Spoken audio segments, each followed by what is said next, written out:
দুদককে শক্তিশালী করা হলে কেন সরকারগুলো ভয় পায় কিছু কিছু আমরা বুঝি। দুর্নীতি নিয়ে কথা বলতে গিয়ে সার্চ করে দেখছিলাম গুগল কি বলে, বাংলাদেশের দুর্নীতিতে টপ মোস্ট পেশা দুটো কোনটা। দেখলাম 1 নম্বরে আছে রাজনীতিবিদদের নাম, 2 নম্বরে আছে আমলাদের নাম। কোন রাজনীতিবিদ যখন পেশা হিসেবে লেখেন রাজনীতি, তখন আমি সঙ্গত কারণেই খুব অবাক হই। রাজনীতিবিদরা বেতন পান বা রাজনীতি করলে পয়সা উৎপাদন হয়, এটা সম্ভবত বাংলাদেশের মতন দেশেই সম্ভব, যেই দেশটি 2005 সাল থেকে শুরু করে 2010 পর্যন্ত টানা 5 বছর দুর্নীতিতে চ্যাম্পিয়ন হয়েছিল। মাননীয় স্পিকার, আমরা বিগত সরকারের আমলে ছাগল কাণ্ড দেখেছি, বালিশ দুর্নীতি দেখেছি, রূপপুর পারমাণবিক বিদ্যুৎ কেন্দ্র নির্মাণের সময় যে ভয়াবহ দুর্নীতি হয়েছে সেটাও দেখেছি। আমরা দেখেছি একজন পিয়ন কি করে 400 কোটি টাকার মালিক হয় এবং হেলিকপ্টার ছাড়া চলাফেরা করতে পারে না বলে তৎকালীন প্রধানমন্ত্রী নিজেই বলেছিলেন।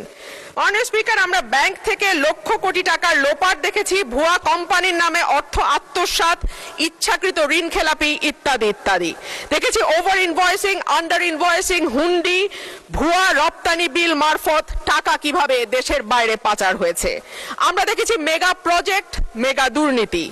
আমরা দেখেছি নিয়োগ, পদোন্নতি এবং সরকারি কেনাকাটায় অনিয়ম।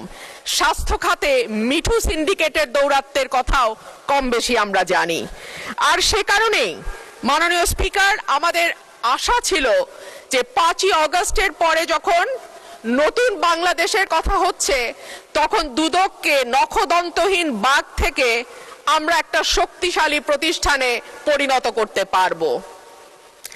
অন্তর্বর্তীকালীন সরকার প্রস্তাব দিয়েছিল, অধ্যাদেশ তৈরি করেছিল, দুর্নীতি দমন কমিশন সংশোধন অধ্যাদেশ 2025। মাননীয় স্পিকার, এই সরকার ক্ষমতায় আসার পর 100-র উপর অধ্যাদেশ আইনে পরিণত হয়েছে, কিন্তু দুর্নীতি দমন কমিশন সংশোধন অধ্যাদেশ আইন করা হয় নাই। সরকারের নিয়তটা কি তা এই দুর্নীতি দমন কমিশনকে নখদন্তহীন করে রাখবার যেই সংস্কৃতি, সেখান থেকে বের না হওয়ার উদাহরণ দিয়ে স্পষ্ট হয়ে যায় এই সরকার আসলে দুর্নীতি দমন করার ব্যাপারে কতটুকু আন্তরিক। মাননীয় স্পিকার, দুদককে শক্তিশালী করা হলে কেন সরকারগুলো ভয় পায় কিছু কিছু আমরা বুঝি। সরকারে সরাসরি যুক্ত, আমাকে 1 মিনিট বাড়িয়ে দেবেন মাননীয় স্পিকার। সরকারে 1 মিনিটে আপনি সমাপ্ত করুন।